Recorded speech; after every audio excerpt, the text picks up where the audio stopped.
No Campeonato Brasileiro de 2025, teremos alguns craques. Oscar, Lucas Moura, Felipe Coutinho, Neymar, todos os caras que a gente imaginou que um dia iam trazer o Hexa para o Brasil. Jogadores que a gente achava que tinham potencial de bola de ouro. Mas e aí, o que aconteceu com essa geração? E mais, não foram só eles. Se buscarmos jogadores lá de fora, você também vai ver que nós temos uma geração perdida. Mas antes de eu falar sobre isso, deixa eu me apresentar. Eu sou o Gui Galdames, esse é o meu canal. Por aqui a gente tem futebol sempre e toda semana tem vídeo novo. Então já aproveita, se inscreve no canal, deixa seu like aí, ativa o sininho para receber notificação quando tem vídeo novo. Então bora falar dessa geração. Se você parar para pensar no futebol, você sempre tem 3 gerações ao mesmo tempo. Vamos pegar 2006, por exemplo. Você tinha os jogadores que estavam deixando o futebol. Então nomes como Ronaldo Fenômeno estava em reta final de carreira. Zinedine Zidane fez em 2006 sua última Copa. Paolo Maldini, que era um craque que jogava desde os anos 80, nem foi para a Copa de 2006 porque já havia se aposentado da seleção brasileira. Além desses jogadores em reta final, você tinha os jovens. Lionel Messi,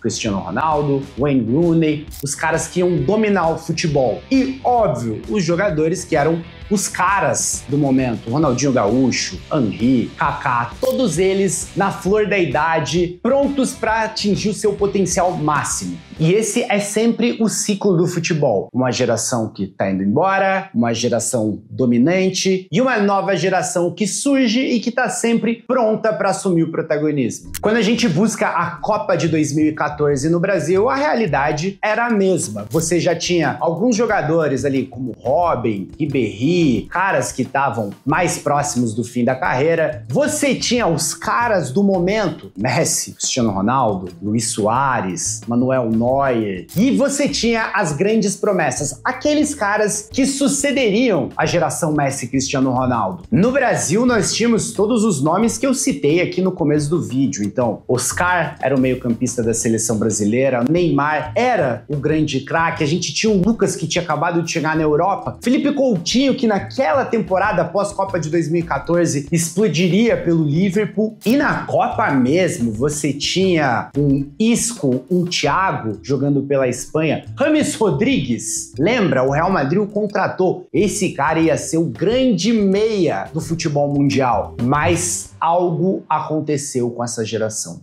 Algo não saiu como a gente esperava. E aí a gente pode agora parar para pensar e mais de 10 anos depois ver o que deu errado com a geração perdida. Primeiro, vamos focar nesses caras do meio campo. Então, ó, nessa geração nós tínhamos muitos nomes. Os brasileiros que eu já citei, os espanhóis Isco e Thiago, James Rodrigues. Você tinha um Ozil, que é um pouquinho mais velho, mas também pode entrar nessa conta. Paul Pogba, que deveria ser o grande meio-campista desse século, talvez. Só que todos esses caras, eles pegaram meio que uma época de transição do futebol praticado. Você já deve ter ouvido por aí gente falando: ah, não existem mais camisas 10 como antigamente. Essa posição morreu, os jogadores não têm mais essa qualidade. Mas se a gente buscar todos os jogadores que eu citei aí, a maioria deles, talvez todos, tinham essa qualidade, esse potencial para exercer essa função. Porém, eles pegam uma época em que essa função, ela não existe mais. O estilo do jogo praticado hoje, ele exige que o meia, ele não pode ser aquele cara cerebral parado ali no meio campo que vai receber a bola, pensar o jogo e distribuir um passe. Ele precisa ser um jogador muito mais ativo, um cara que sobe, que marca, que tem capacidade de ir lá na base e começar a jogada e chegar na frente, precisa de capacidade física, e é bem nessa época que o jogo começa a sofrer essa mudança. Então, se você buscar as estatísticas de distâncias percorridas, você vai ver que ela mudou muito. O jogador do meio-campo, ele não só percorria muito mais distâncias, como ele precisava fazer isso em alta velocidade. O jogo passa a ser mais rápido, o jogo passa a ser mais físico. E aí o problema que essa geração encontra é, para pensar aqui, você jogou a sua vida inteira de uma forma, você foi formado como jogador em uma função, em uma posição, jogando de certa maneira, e aí quando você chega no profissional, de repente o jogo tá mudando, de repente tudo aquilo que você fez na base já não é mais o suficiente, agora você vai precisar fazer mais coisas, coisas que você não foi acostumado, coisas que você não foi formado para fazer. É claro que alguns jogadores se adaptam, uns mais que outros, e quem conseguiu se adaptar a isso foram os grandes meio-campistas da geração. Para pensar. Os meio-campistas do Real Madrid, Toni Kroos, Luka Modric, eram caras que conseguem fazer tanto essa parte ofensiva quanto essa parte defensiva do jogo. E aí os que não conseguem, mesmo que tivessem todo o potencial do mundo, lembra do Dele Alli, como esse cara parecia que ia ser um novo grande jogador inglês,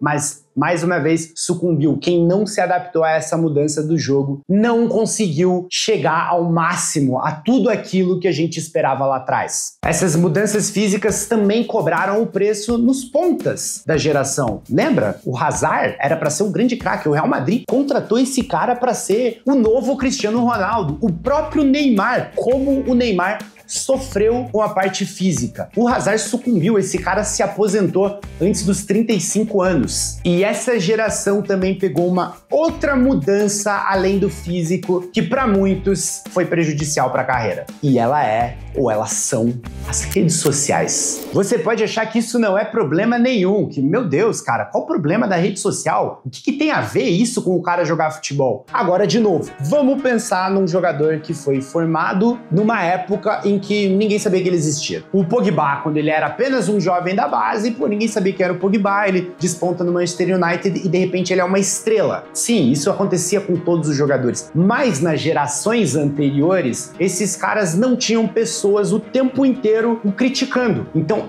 saía alguma coisa no jornal, na TV, alguém falou alguma coisa dele. Sim, é uma pessoa, são duas pessoas. De repente, os jogadores antigos não aguentaram com a pressão da mídia também. Vai saber. Agora, isso é muito diferente de você ter pessoas o tempo inteiro aqui no seu celular falando que você não presta. O teu jogo de hoje foi muito ruim. Pô, sai do meu time. Você não serve pra nada. E essa geração foi a primeira geração a sofrer com esse problema. Então, se eles têm todo o bônus de serem grandes celebridades, de poderem fazer mais campanhas de marketing, de poderem ganhar mais dinheiro, eles também têm o ônus de ter que lidar com a crítica 24 horas por dia, 7 dias por semana. E como a gente sabe, muitos deles não souberam lidar. O próprio Pogba é um caso de quem já teve problema assim. Marcus Rashford, outro jogador que já teve que lidar com esse tipo de situação e não soube se sair bem. E aí você pode estar falando, cara, você só tá falando besteira. O que tem a ver isso? Por que jogadores deram certo? Por que o Kevin De Bruyne tá aí jogando muito? Ele é meio campista. Ele também pegou essa época de transição. O Salah tá aí, ó, um ponta, 33 anos, continua jogando em alto nível. Sim, a gente sempre vai ter exceções. Mas o fato é que a grande maioria dos jogadores dessa geração, aqueles que eram as grandes apostas que dominariam o futebol, acabaram nunca chegando em tudo que eles podiam. E têm enfrentado uma mudança no jogo, uma mudança no comportamento social das pessoas. Reflete em tudo que eles foram. E não é à toa que, mesmo com mais de 30 anos, Messi e Cristiano Ronaldo continuaram dominando o futebol. Porque mesmo quando a capacidade física deles foi embora, a geração seguinte não conseguiu subir aquele degrau e tomar a coroa dos dois. Hoje nós temos novos jogadores que já foram formados, acostumados com essa rede social, que muitas vezes são celebridades desde criança. Jogadores que já pegaram essa mudança física do jogo e que chegam ao futebol profissional mais adaptado. Então eles já começam a tomar conta e logo nós veremos o Lamine Yamal, Vinícius Júnior, Mbappé, Rodrigo, Bellingham. Esses caras vão tomar o futebol, vão ganhar os prêmios individuais e a gente vai ver que aquela geração nascida no início dos anos 90 nunca conseguiu chegar de fato aonde todos eles prometiam. E não é à toa que mesmo antes de completar 35 anos, os grandes craques que a gente esperava que fossem trazer o Hexa para o Brasil vão jogar o Campeonato Brasileiro em 2025. E se você tá aqui nesse vídeo até agora, não esquece, deixa seu like, se inscreve no canal. Eu sou o Gui e fica com o meu abraço.